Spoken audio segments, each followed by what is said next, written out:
Senator McCain, thank you very much for taking time to speak to Australian viewers. Thank you. Now, you've just come straight from question time. You don't have anything like that in American politics, but you must sometimes yearn for an opportunity to just hurl some insults across the chamber at your opponents. Quite often.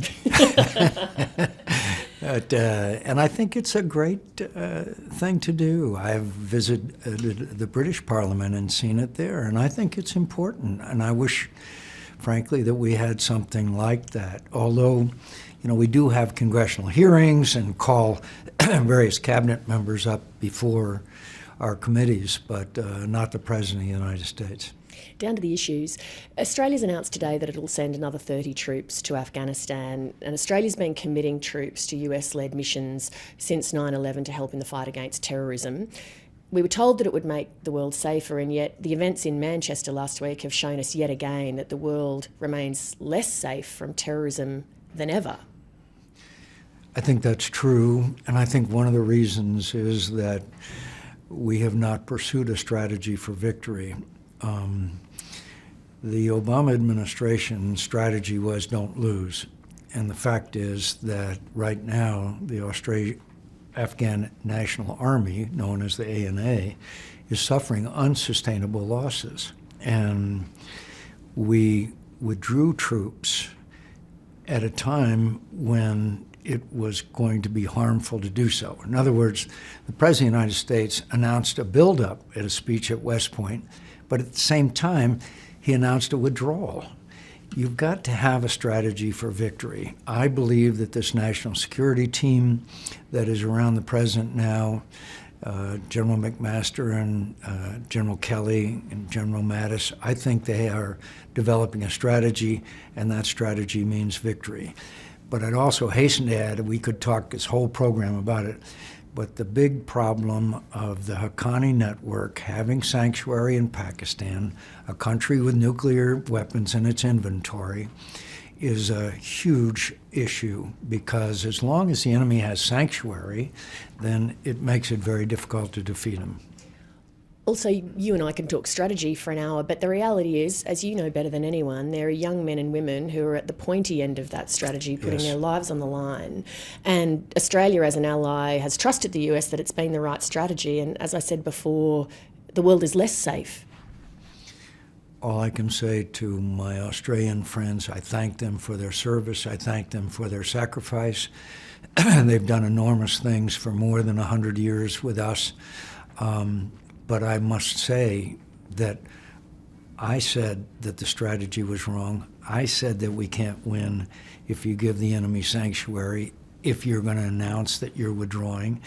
And frankly, I'm sorry I was right, but I predicted exactly what was going to happen. Now, I believe we have military leaders like General Mattis and General McMaster that have been bred in this conflict, both Afghanistan and Iraq, for the last 15 years. They know how to win. But you also have a president at the top of the tree that many people, including here in Australia, look at and feel very, very nervous about. I am nervous from time to time. I do believe that the president has great confidence in this national security team. I do believe that most of the time that he accepts their advice and counsel.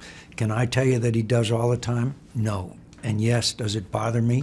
Yes, it bothers me.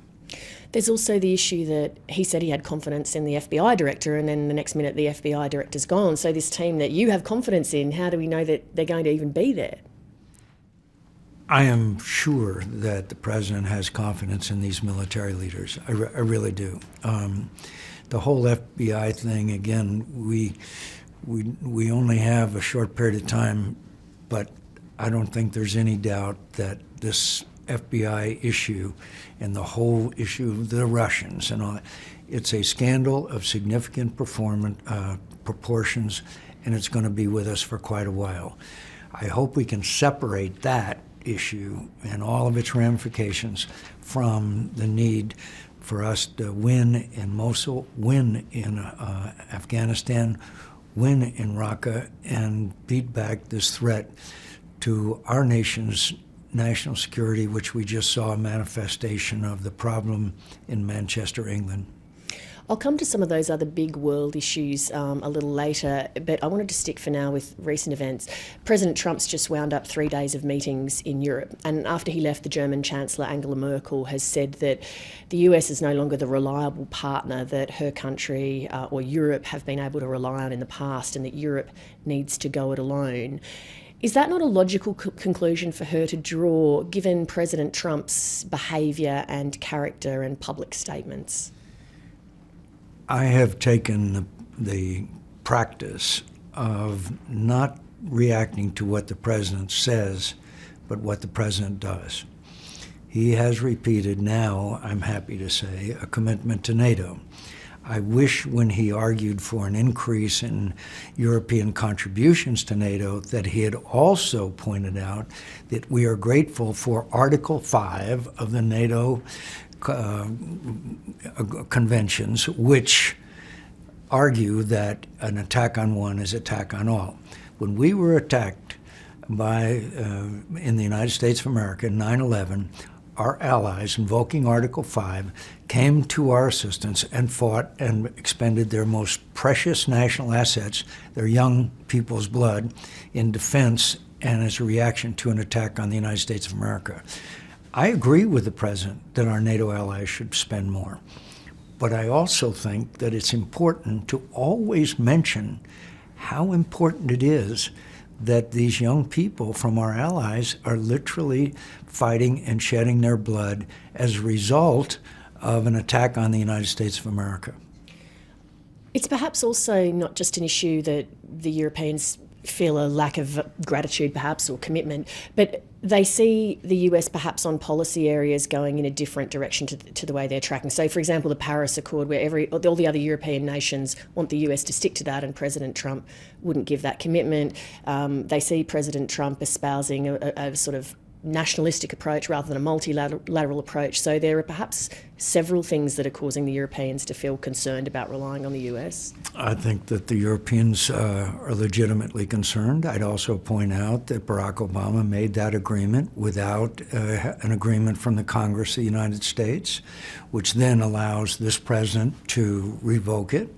And so Barack Obama unilaterally made this agreement. That's not the way American government's supposed to function. We have 3 co-equal branches of government. So Barack Obama made a major commitment without consultation with the Congress of the United States. So in one respect, he made that bed, and it has to lie in it. I think the second point is that when I look at the world in 2009, when Barack Obama became president of the United States, and I look at the world today, it's dramatically changed. And what's one of the major reasons for it? Leading from behind. When America abandons its leadership, then bad things happen, and that vacuum is filled by evil influences. There's now 6 million refugees in the world. There's now 420,000 some who have been killed by Russian aircraft and Bashar Assad and the Iranians and the Revolutionary Guard. These are all a result of a failure of American leadership. So I appreciate the Europeans' viewpoint and their repudiation of Donald Trump. But my friends, why don't they say, maybe we shouldn't have given Barack Obama the Nobel Peace Prize before he was ever even elected? You point out that America needs to lead from in front, but the flip side of that is that the world has to want and respect American leadership. It isn't the problem for you at the moment that people are reluctant to embrace American leadership under President Trump. I would like to repeat again, I would like for people to look and see what the president does rather than what he says. The United States of America is supposed to lead. We watch the Iranians take American sailors and put them on their knees at gunpoint with their hands clasped behind their necks, and we did nothing. We had a chemical weapons attack where they crossed in what the president had said was a red line. What do you think message that sent throughout the Middle East? You know one of the reasons why President Trump was so warmly received by all of these Middle Eastern countries? Because at least they see some positive leadership. When Barack Obama said that they had crossed the red line with the use of chemical weapons and then didn't do anything about it, America lost credibility. I believe that if you are looking at the standard of what actually happens versus what is said, then I'll be glad to compare Donald Trump to Barack Obama, including the latest. When chemical weapons were used and we saw these dead children, at least we launched cruise missile strikes in retaliation. So, again, I think we've got a strong national security team. I have disagreed with the president on many times and very vocally. But to somehow our European friends think that things were fine over the past 8 years, then they have a very different view of history than I do. Let's talk about some of the other issues of concern around the world. How much of a threat to global security do you consider the Russian President Vladimir Putin? I think he is the premier and most important threat, more so than ISIS. I think ISIS can do terrible things, and I worry a lot about what is happening with the Muslim faith, and I worry about a whole lot of things about it. But it's the Russians who tried to destroy the very fundamental of democracy, and that is to change the outcome of an American election. Now, I have seen no evidence they succeeded, but they tried, and they are still trying. They are still trying to change elections. They just tried to affect the outcome of the French election. So I view Vladimir Putin, who has dismembered Ukraine, a sovereign nation, who is putting pressure on the Baltics. I view the Russians as the far greatest challenges that we have. But what can be done in terms of trying to address the way that Russians, I guess, are attempting to undermine democracy? Well, first of all, we have to understand cyber and get a policy, which was, by the way, not there for the last 8 years, as to how to respond to cyber attacks. We have to understand how serious that challenge is and measures we have to take to counter. First, we need a policy. The second thing, sanctions. We have done nothing in response to the election last November to respond to Vladimir Putin's attempt to change the outcome of our elections. So, way to go, Vladimir. We haven't responded at all to it. So we need to have increased sanctions, and hopefully when we come back from our recess, the Senate will move forward with sanctions on Russia and enact other penalties for Russian behavior. One of the senior advisors in the Trump administration, Jared Kushner, who's also the president's son-in-law, is under a lot of scrutiny at the moment for an alleged attempt to establish some back-channel communications between the Trump team and the Kremlin. Mm-hmm. What's your view of that? My view of it is I don't like it. I just don't. I know that some administration officials are saying, well, that's standard procedure. I don't think it's standard procedure prior to the inauguration of a president of the United States by someone who is not in an appointed position. And I think that Mr. Comey, we now know, took action that he did in regards to then candidate Clinton because of some false news that was being put out by the Russians. I mean, this becomes more and more and more bizarre. In fact, you can't make it up. So we know the Justice Department's appointed an independent counsellor to take a look at this, the former FBI Director Bob Mueller. What do you think are the unanswered questions? What do you think we still need to know about this Russia situation? We need to know two things. One, as far as Mr. Mueller is concerned, whether there was criminal activity in violation of law.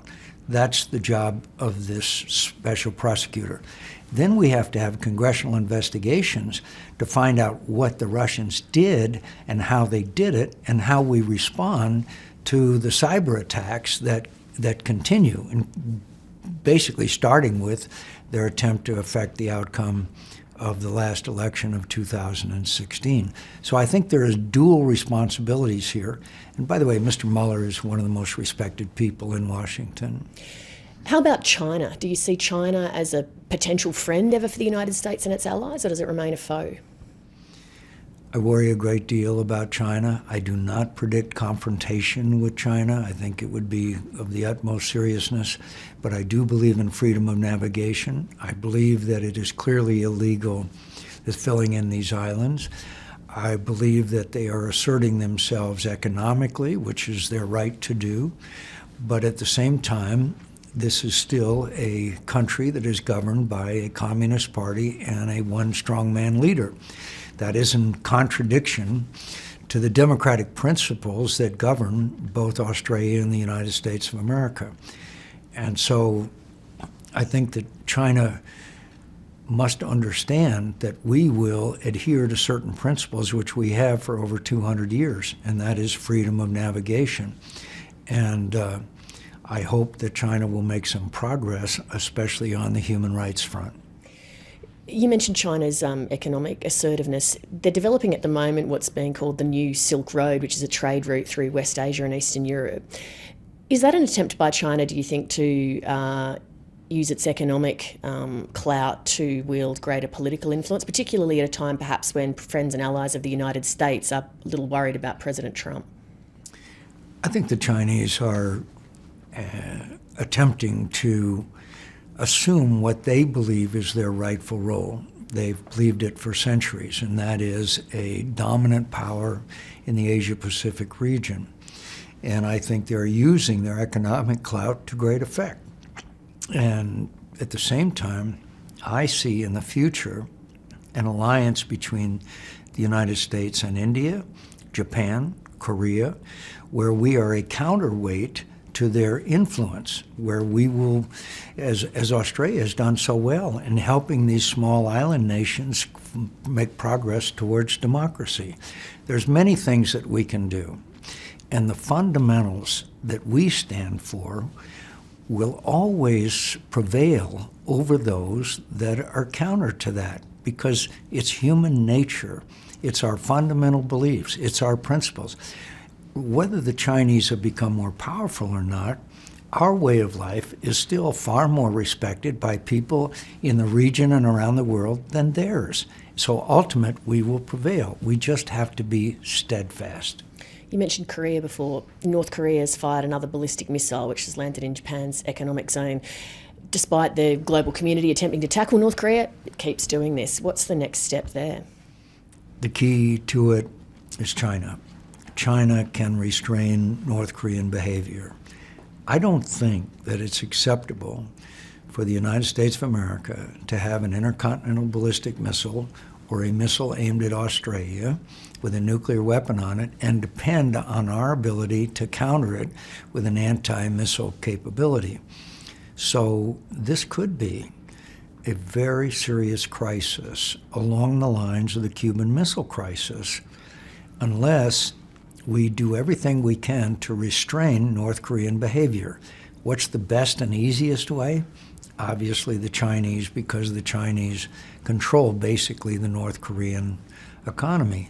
So we have to explain to the Chinese how this is a vital issue, and we need their help and cooperation. The Chinese say that they're worried about a united Korea. There's nothing to worry about with a united Korea. In fact, I think over time they would profit by it by trade. So this is an impending crisis, and it requires all of us working together to diffuse this crisis and make sure that that North Korea is never in a position where they can threaten the United States of America or Australia or any of our allies with a nuclear weapon. There's often talk in foreign policy circles in Australia that North Korea or the South China Sea might cause some sort of confrontation where Australia will have to choose between China as its biggest trading partner and the United States as its closest political ally. What do you think about that? I think there's no doubt that China's economic influence in Australia has an effect, and I think that that's natural and understandable. But at the same time, there is a bond between the United States and Australia that goes back to the First World War. It goes back to the Second World War. It goes back to the Vietnam War. It is in play right now in Afghanistan and Iraq. It is a bond that has been forged in common sacrifice and, more importantly, common principles. So I understand the importance of Chinese trade with Australia, and I think it's very legitimate. But when it comes to standing up for human rights and the basic principles that guided our both democracies for all this time, I think it will always come down in favor of the United States and Australian alliance. And again, I do not predict confrontation with China, but I do predict solidarity between the United States and Australia, where we stand up for those principles that we believe in. If we didn't, we would be betraying those young people whose bodies rest in sandy beaches and quiet fields all over the world. During the George W. Bush administration and now during the Trump administration, you are one of the key Republican voices that's always trying to keep the president and his policies to account. Why do you take on that role? Because I presume it doesn't come without quite a bit of stress and pressure. I think my role is that I represent the people of Arizona. They've been kind enough to send me back many times, and I think I have the experience and the background to be well-versed enough that I will do everything I can to help the President of the United States. But where I don't agree, then I will obviously speak up. And so my first priority as chairman of our Armed Services Committee is our national security. And I believe that the President has done some, but not enough, as far as restoring the military, which has deteriorated over the last 8 years. You are one of America's best-known military veterans, and I want to ask you about how well Australia and the US are looking after veterans. Your suicide rate among veterans is unacceptable. Ours is unacceptable. What more needs to be done on that front? Today, 22 veterans in the United States of America will commit suicide. I'm sure that proportion to population, that the same thing is true in Australia. There's two common causes of suicide rate. One is homelessness, the other is joblessness. And a third one is honoring our veterans. Our Vietnam veterans, both Australian and American, had very high suicide rates and high PTSD. That's because they were not welcomed home. Because of the depth of the anti-war movement in both our countries, we didn't treat our veterans very well. We need counseling. We need early detection.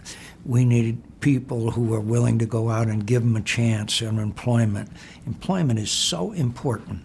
And I know all over this country and all over the United States, business people, small and large, are seeking to hire and train our veterans. And I'm confident that we can confront this problem, but there has to be a better job done by our Veterans Administration in both countries. When you look at the lives that veterans have sometimes when they leave the military, what message does it send to young people about whether or not going into the military is a good thing to do with your life? I think it's a disincentive, but I also appreciate the fact that literally every sporting event I go to in the United States, they say, we're honoring our veterans, either individuals or as a group. I think our veterans are honored to a great degree, and frankly, it's far different from the veteran generation that I was part of. So it's really so important for us to make sure that some come back with problems, and we have to understand those problems. I've been very fortunate. I've never had a bad dream or a flashback or anything else. But there are those, especially those who came in as young people, very young, that we have to help them, we have to understand them, and most of all, we have to love them. You were a prisoner of war in Vietnam for 5 years, as you just alluded to, much of that time spent in solitary confinement. How do you think that experience has shaped your life and influenced your character? Oh, I think in very profound ways. As I've often said, I fell in love with my country when I was deprived of her company. Those that I know best and love most are still these old guys that I spent time with, tapping on the walls to communicate with each other. I'm really the most fortunate person you will ever interview. After what I've experienced in my life and the rewards that I have received is far beyond. Listen, I'm a guy that barely graduated from the Naval Academy, and look, it shows in America anything is possible. What was it about, you said being deprived of your country caused you to fall in love with it. What were the things that you fell in love with? Our freedom of expression, our opportunities, our ability to take people from foreign countries from all over the world and make them part of this great experiment, a dedication to the freedoms that we take so much for granted, that are so non-existent in most parts of the world, and basically the character of America, which is epitomized by that lady that holds a lamp beside the golden door. Is it still the same country that you fell in love with there? Oh, yeah. Oh, yeah. In fact, I think it's a better country. I think we've made a lot of progress on racial issues. I think we've made a lot of progress in a lot of areas. I also know we have a long, long way to go. It's still a very imperfect experiment, but I'm very proud of my country overall with all of our shortcomings. And I know we're coming near the end of our interview, but I just want to say again, I believe there's a special relationship between the United States and Australia. Australia is basically, except for your indigenous natives, as we have Native Americans, a country that everybody came from somewhere else. And yet it's been a great success and a great experiment in democracy. But the fact that Americans and Australians have fought side by side and made so many sacrifices for so long makes it one of the most unique relationships in the world. The only other one I would compare it to probably is the British. Senator McCain, great honour to meet you. Thank you so much. Thank you.